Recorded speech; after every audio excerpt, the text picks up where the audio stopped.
Che bello fare i post GP il giorno prima e il giorno dopo escono queste notizie, quindi dobbiamo fare l'aggiuntina di post GP. In ogni caso, terremoto nel paddock. Marquez in Ducati ufficiale. Martin in Aprilia. Chi se lo aspettava? Ma in realtà, per chi segue appunto i post GP, lo avevamo detto giusto 7 mesi fa, appena Marquez firmò in Gresini. Mettiamo che Marquez nel 2024, con una moto clienti dell'anno prima, dimostri di essere da mondiale. Non vedo nessun tipo di motivo per il quale non possa essere trattenuto dalla casa di Borgo Panigale o addirittura promosso su una moto ufficiale. Vorrebbe dire avere in un colpo solo il pilota più forte e mediatico sulla moto migliore e levarlo alla concorrenza. E il terzo punto è quello più importante. Tradotto, altri parecchi anni di dominio già in tasca. Riassumendo, Marquez in Ducati anche nel 2025.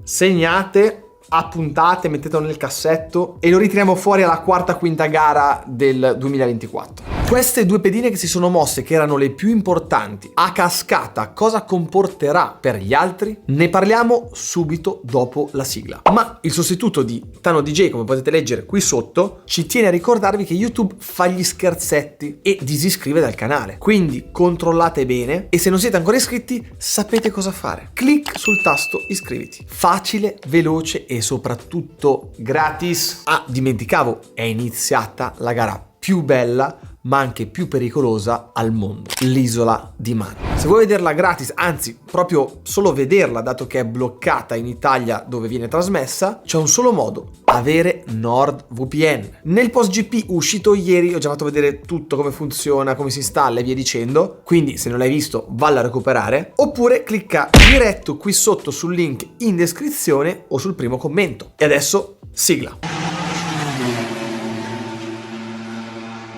Partiamo da Marquez. L'operazione che sta facendo Ducati è identica, spiccicata a quella di Hamilton Ferrari. Ho sentito tantissime persone dire: a Ducati non serve uno come Marquez, la merita Martin, è un'ingiustizia. A parte che a ingiustizia nel mondo del motorsport potremmo scrivere 10 libri, ma a parte questo, sull'ingiustizia e i meriti sportivi ci arriviamo dopo. Ma in primis, uno non serve all'altro, perché sia Ducati che Marquez brillano di luce propria. Uno è il nome più importante in MotoGP e Ducati è uno dei brand, se non il brand, con più appeal sul mercato, esattamente come Ferrari e Hamilton. Il discorso che non entra nella capoccia è che insieme fanno bingo, non fanno un per 2, fanno un per 10. Ma voi pensate veramente che i grandi capi Ducati non abbiano fatto anche un giretto dagli sponsor a chiedere cosa ne pensavano? Secondo voi, chi hanno scelto nel momento in cui sono stati interpellati tra Martin,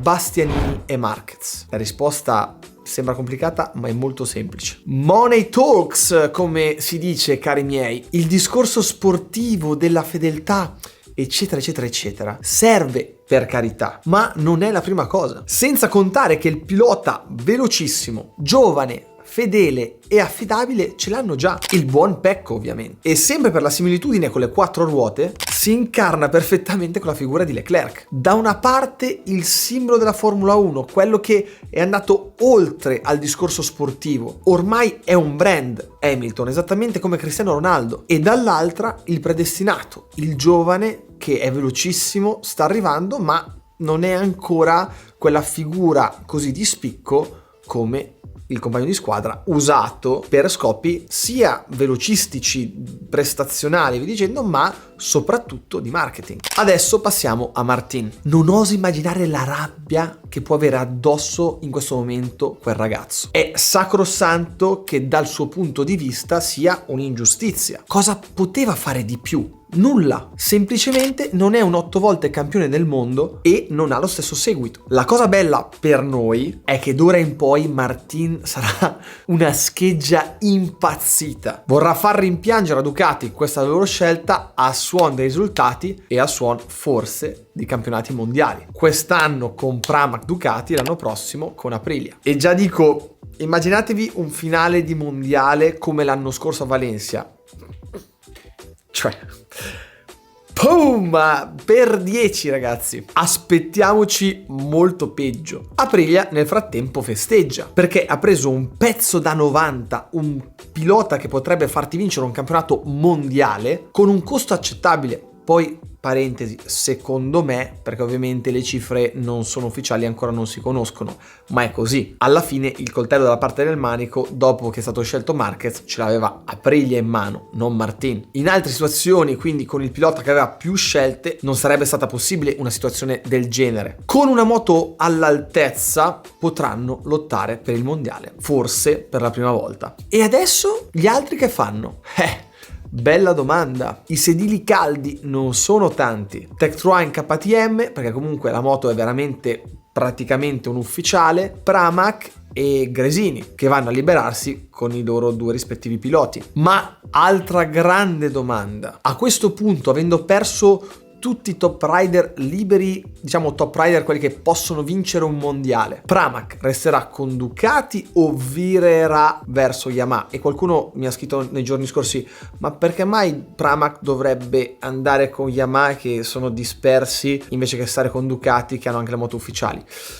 Allora, ovviamente il tutto è una scommessa. In ogni caso Pramac ancora oggi comunque paga le moto e quindi si passerebbe da una situazione di dare a una situazione di avere, e quindi torniamo sempre al discorso dei soldi. Però partire da avere delle moto ufficiali dove si ricevono dei soldi ad avere delle moto ufficiali dove invece devi pagarle, la situazione è ben diversa. Se le imbrocchi che la moto nuova di Yamaha migliora molto e ti ritrovi subito a stare là davanti nel 2025 con la voce costi moto invece che essere a meno in positivo, capite che la cosa non è affatto male per un team privato. Se dovessi scommettere i miei 2 euro, direi che potremmo vedere una sorpresa, quindi Pramac e Yamaha.